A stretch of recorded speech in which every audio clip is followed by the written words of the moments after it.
Welcome, Scorpio, to your Scorpio August 2021 reading and forecast. Hi, I'm Nigel Saint James, for those of you who are just stopping by for the first time. And for the subscribers, much love and affection to you. You know, I always love to see you each month, and I have a great deal of pleasure in providing this reading for you. I really like to share the energy together. Now, actually, I've done some private readings for Scorpios in the last month, and of course, if you'd like to have one, just check out the information below and have a look at the website in particular. Quite apart from many readings, it's got some good information that I put together on clairvoyance and astrology, which you might find interesting. But now, let us get things underway by drawing 5 cards, because haven't you found that 5 cards is really all we need, isn't it, to see what's in store for you and to give you a really good reading? If we took any more than that, well, we'd be here for ages and ages. What we want to do is to give it to you clean and sweet. There's the Queen of Swords, who is both clean and sweet. Good old Queen of Swords. Let's see what's here. There's the AEON. What might be in here? There's the Two of Cups. What might be around here? Very sophisticated way. The Knight of Wands, that's a very good card. Very sophisticated way of my shuffling and doing this, isn't it? But it works. And there is the Princess of Swords, the Queen and her daughter. Well, Scorpio,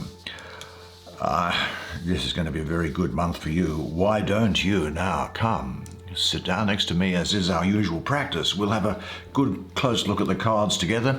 I might use my pen to point out some of the interesting esoteric imagery that's here, because I can just see a few things now. Others I won't be able to, because time will prevent us. But anyway, come on down, let's have a look at it together while I do the reading for you. Now, let me just move over a bit there now. You should be able to see, I think. Well, let's have a look at this central card, shall we? Why not? Because love is in the air. This is the Lord of Love, and it is Venus in the first decan of Cancer. Well, let's have a look at the imagery first, shall we? Well, now, this is a hippocampus, and 2 of them together are called hippocampi or hippocampi, and they are entwined. The white horse and the black, the light and the dark, forming a perfect polarity. And what you say is a hippocampus or a hippocampi? Well, in mythology, hippocampi, from the Greek for horse monsters, are horses on the top and dolphins on the bottom. And they are associated with Poseidon, whose chariot was borne over the surface of the sea waters by such creatures. And in alchemy, the dolphin has the dual meaning of womb, and both dolphins and fish are associated with the mysteries of procreation due to man's origination in the waters of the womb. Now, a section of the brain has also been called the hippocampus, you'll probably remember. After this mythological creature, humans have 2 sections of the brain called hippocampi, one on each side, and they are related to memory and navigation, as it so turns out. But anyway, above the joyfully entwined hippocampi are 2 bees. Bees are for creative impulse and the building of sweetness. Bees are often used as the feminine symbol of harmony that relates to creativity. Their collection of nectar is made into honey, and honey is made into mead, which is a sort of beer. And the word honeymoon comes from the ancient custom of gifting newlyweds with a month's worth or moon's worth of mead in order to encourage fertility. Get them drunk and see what happens. Well, in practice, this card sometimes indicates the possibility of pre-pregnancy, or at least of a honeymoon period, and so you may know somebody. Well, Venus in Cancer. Venus, of course, is the most receptive of planets, and it is the planet of love and beauty and creativity. And Cancer is about nurturing, comfort, and support. So we're talking about receptive love here for you, happy relationships, emotional exchange, close bonds, togetherness, love, harmony, and a relationship that is strengthening, mutual love and respect. If you love yourself, you are attractive to others. Your receptiveness towards yourself prepares you to give yourself totally to someone else. A deep emotional exchange will be possible, a giving and receiving of overflowing love. The union occurs in complete harmony, as symbolized by these entwined hippocampi. And these two bees, they symbolize also the overflowing emotional riches present. This is an image of complete joy and silent ecstasy. Your readiness to receive love makes you attractive. This talks also of the beginnings of harmonious relationships. It could also be outside of romantic spheres. It could be social. It could be business. It's particularly good for people that are involved in sales or an environment where you're providing service to other people in the beauty industry or anything where you're in a service industry. And this is also talking of a love that is both special and equal, where you can give and receive love in equal measure. So pay attention to the love coming to you now. Remain open and let it enter you and go deep inside. There is nothing to do but enjoy what life offers and say to yourself, I am now ready to let into my life the love relationships that are going to fulfill me. I think we might have a look at the Queen of the Thrones of the Earth, of the air rather, and let's have a look at her. The Queen of Thrones of the Air, who is of course the Queen of Swords.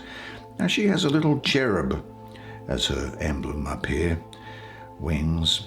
Obviously I think that there is a relationship to, with these scales balancing here, one might say that there is an attraction to Libra, and I think that's probably right. So Libra is going to be important to you during this period. I think Virgo is going to be important to you as well. Now, her association with Libra connects her to karma, I think. This is about making clear decisions for you based on fact and fairness, similar to the way this queen, I think, operates herself. Now, court cards, of course, can relate to either gender, but I'll refer to her as a woman, as being somebody who is graceful, very perceptive, a keen observer. These are qualities that you will have.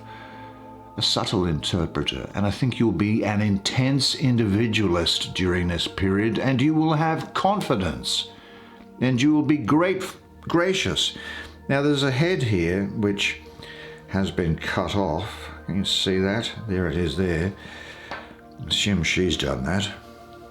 I don't know if it's her husband. Maybe he didn't unstack the dishwasher. But this is probably more particularly talking about, I think, cutting through old masks and roles. A clarity here for you, rational, being intellectual, logical, and objective. Now, I have to tell you that people like her, and I think you during this period, can acquire an intense love and devotion from the most unexpected quarters. This is about setting aside your masks. Renouncing the security offered by playing familiar roles means the voluntary giving up of habitual defense mechanisms. By using the sword that we see here, of penetrating insight, I'll say, you come to recognize that the masks you wear not only protect and camouflage, but they also separate you from yourself and others. The energetic cutting through of your masks liberates you, and the Queen of Swords leads you out of the surrounding clouds into clarity and openness.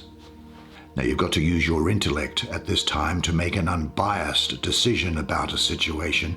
Compassion and empathy may distract you, so you must go with your head and not your heart. This is not a time to beat around the bush at all. It is not a time to beat around the bush with respect to a situation or with respect to a person.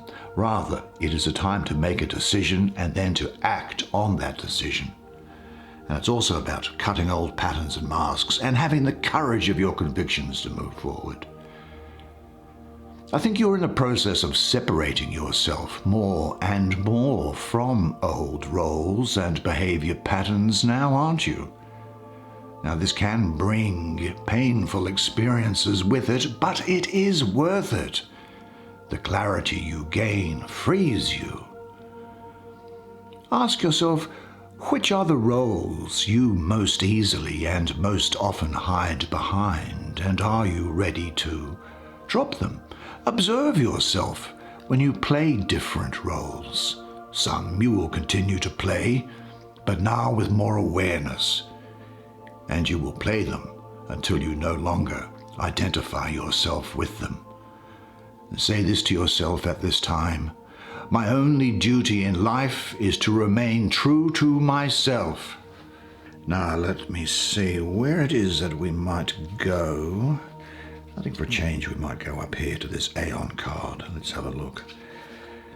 See what it says. Now, when I get down here, I'll point it out.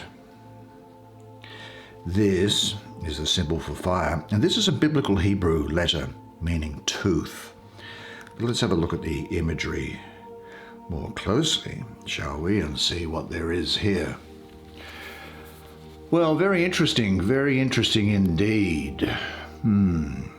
The spirit of the primal fire, I call this card. And that Hebrew letter is tooth. And if we look in the imagery here, you might see that Hebrew. It's very difficult because the colors that the artist has used tend to blend into it. There is that representation again. It's almost as if there is an unseen woman brushing stars from her hair using that tooth comb, and the stars fall down. Now, a lot of the imagery that's in here is very symbolic of a spiritual, almost like a religion, I suppose, called Thelema. So I'm not going to go into that. It's not one that I subscribe to, but that doesn't matter. I mean, it's just that nobody else will understand what it is if I go into it too deeply. But I will say this about the imagery that's here. It's talking about the beginning of the solar cycle at this Aries point. See, there's an Aries sign that's there, and this little plant seedling growing up, that speaks to me of two growth. These are two plinths in this foreground that are here. Here's this fire symbol again. Now this is, I assume, well, it is, there's the glyph for Pisces there, and the tail of this snake around this Orphic egg, that is about the ending. And of course, Aries follows Pisces after the fire of Mars has generated enough energy to push the season out of winter and into spring. Now, the perspective of the card is intended to put you, I suppose, in the picture as if standing before the scene and peering in through this keyhole that's there. Sort of reminiscent, I suppose, of the Hermit card. Now, the sign, this is the sign of spirit. This is you. And it's talking about, I think also, that the flame burns in every heart of you, of women and men, and in the core of every star. Now, in the background, the morning sun, this would be, looking at the colors of it, it rises on a solstice, which would be Aries, I imagine, coming through here. So it arises on a spring solstice through the monument of Stonehenge. Now, you may have heard of or seen Stonehenge. You know those really weird stone blocks that stick up from that field, which is in Devon or Cornwall in England. And interestingly, what I remember reading many years ago was that there are holes inside those stone blocks that if you look through the holes, you will, depending on which hole you look through, see one of the, I think it's 56 from memory, phases of the moon, and here they are there. So this is the first time I've ever seen that depicted. So these would be the phases of the moon as seen through holes which were strategically placed in those rocks thousands of years ago by nobody knows who. And I think that this is a representation of Horus at dawn. Yeah. Those lunar phases are shown, they're shown superimposed on the sky as a comet streaks by on its own cycle of passage. The bigger picture is revealed, and a new age is upon you. Take the first step of initiation. The old ways are gone. Awaken, purified, and renewed by fire. Reborn, I think, is the message coming through to you. I think what it is also very strongly suggesting is that there is a decision which you will make that has a major impact on your life, such as a lifestyle or a job. And these are positive. It's possible that there could be some life-changing experience for you in some respect as well. It's time to move on after seeing the bigger picture, because one thing this card does ask you to do is to stand back and look at the big picture. In this case, it's cosmologically and time-bound, but for you, it will be looking at all of your circumstances. So take time out to see the big picture. This is a natural period of growth and shedding things and people which no longer serve you. Now, when I say shedding people that no longer serve you, I don't mean that in a bad way. But you know how sometimes when you grow, you just find that your values, your experience moves you away from other people. So there's a time of closure and resolution here, and also definitive action to be taken by you. You are, in a sense, being challenged to drop your worm's eye view, to see things from a higher plane. When you have recognized greater time spans, or AEONs, and other contexts, which you are increasingly ready to do so, by the way, you will then tend to move more and more to observe things in their beingness, to see free from evaluations. Meditate on the following statement. One sign of ignorance is indicated by some belief in injustice and unhappiness. Now, which methods will you use to gain deeper insight and greater wisdom? And say this to yourself. I observe people and situations objectively and fairly. I value the combinations of my qualities and characteristics. I have and I honor the unlimited well of creativity within me to express in family and social settings. God is the unknown, the mysterious, and the more I know that I don't know, the closer I am to the divine. Well, why don't we have a look at the Lord of Flames and Lightning, otherwise known as the heroic, the famous Knight of Wands. Now, here he has now a lot of Sagittarius around here. I also have a lot of Scorpio around this, and the reason why I'm getting Scorpio, he has a horse's head as his emblem. I suppose that may be something to do with Sagittarius. But it's just the scene is giving me Sagittarius. I'm also getting Scorpio because of the black color of the horse and of this. Black, esoterically, for me, is a color associated with Mars, and Mars rules the sign of Scorpio. So what we have here is a man, and my comment before about genders applies equally, is a man who is very active, generous, perhaps impetuous. You may have some impetuosity about you at this time. Certainly you'll have a great degree of pride. Now you'll be very swift in what may seem to be unpredictable ways for people, and there's something of a fierceness with you. Now I've also got to say that there could well be some unnerving, unsettling, revolutionary, changing qualities contained in events around you at the moment, but you should remain cool, collected, resolute and energetic, and be careful of taking actions which have not been well thought out. You'll get out of this. There's a lot going on around you, and there's a lot of dynamic forward motion for you, just as there is for this thing. You'll be energetic and ambitious, adventurous, certainly determined. Now, I'll have to say this for you, and you can take... Other people are going to find you... Well, you're going to have a great degree of sexual magnetism during this period. So do with that what you will. I just mention it. Great degree of sexual attractiveness about you. This Knight of Wands symbolizes the mastery of growth and inner development. The energy created by increased self-perception is set free, and now it manifests. It is unstoppable.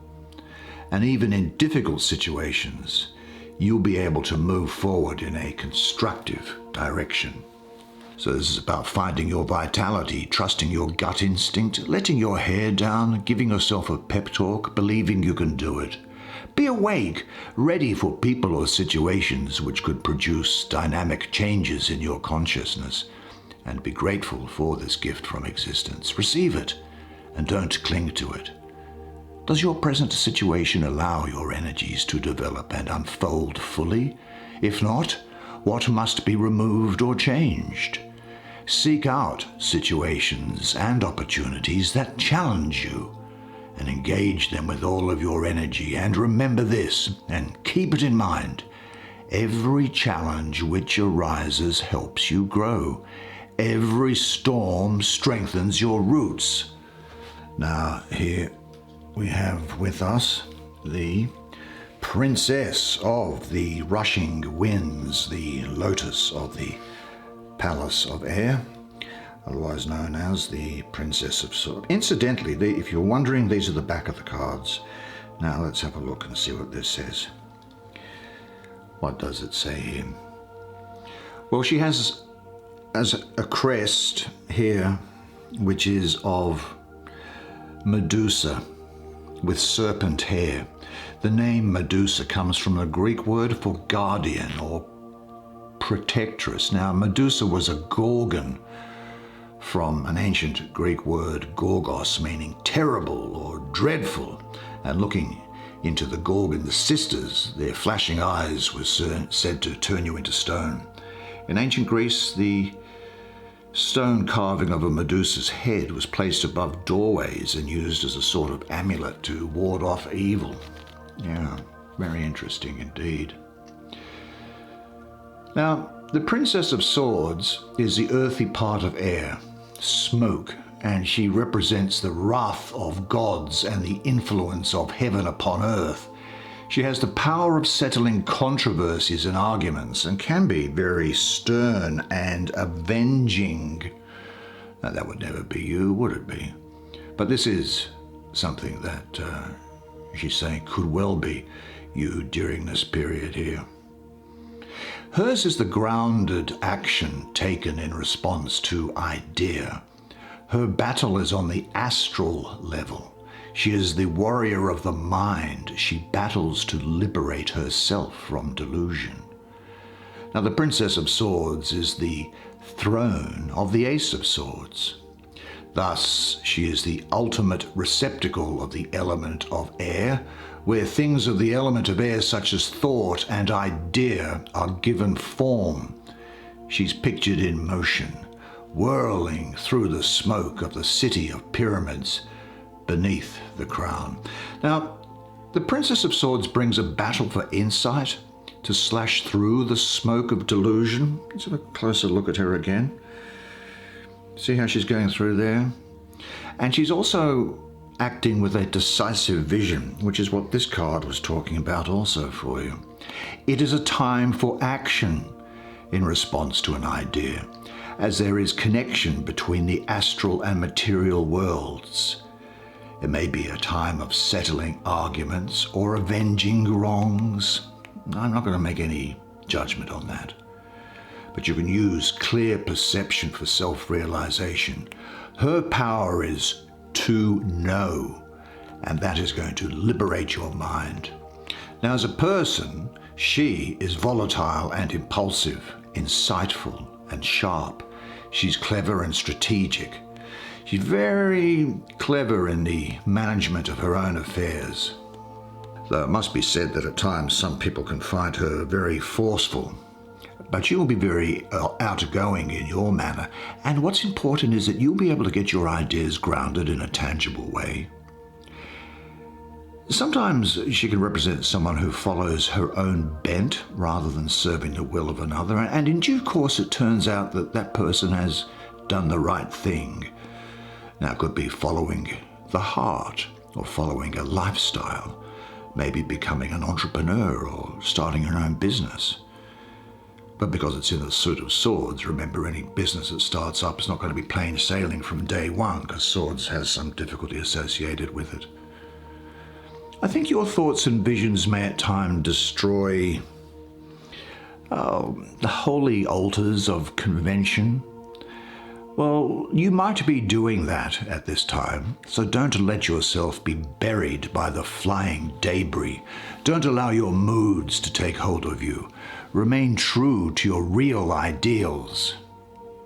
Actually, what old altars are present in your surroundings, in your life? Have you the courage to destroy them? And look inside to see if your rebellion is rooted in love. There's a lot of Aquarius around here, a lot of Capricorn, a lot of Pisces. They might be around. You can come across, I think, maybe to some people at this time as being intimidating, and you may be tempted to say things regardless of the consequences. And I think it's important that your actions have pure intent, or it could damage things around you. You'll be very adaptable in thought and action, and you'll apply yourself practically to different situations. But on that question of rebellion, say to yourself, my rebellion is positive, it is creative, and it is constructive. Well, what a fantastic set of cards for you. That's the way it is for you this month. Well, splendid. I really enjoyed doing that. I must say, I hope you enjoyed listening to it as much as I did providing it to you. As I say, I really do enjoy doing these monthly readings for you. So please drop me a note of appreciation on the channel and give my morale a bit of a boost, and keep that virtuous circle going around. I've got to say, it's always good to see you each month, and we're getting ready for the next month. Now, before the next month, though, just remember one thing, and that one thing is this, and it is that You are a legend, and I look forward to seeing you again next month. So until then, it's bye for now.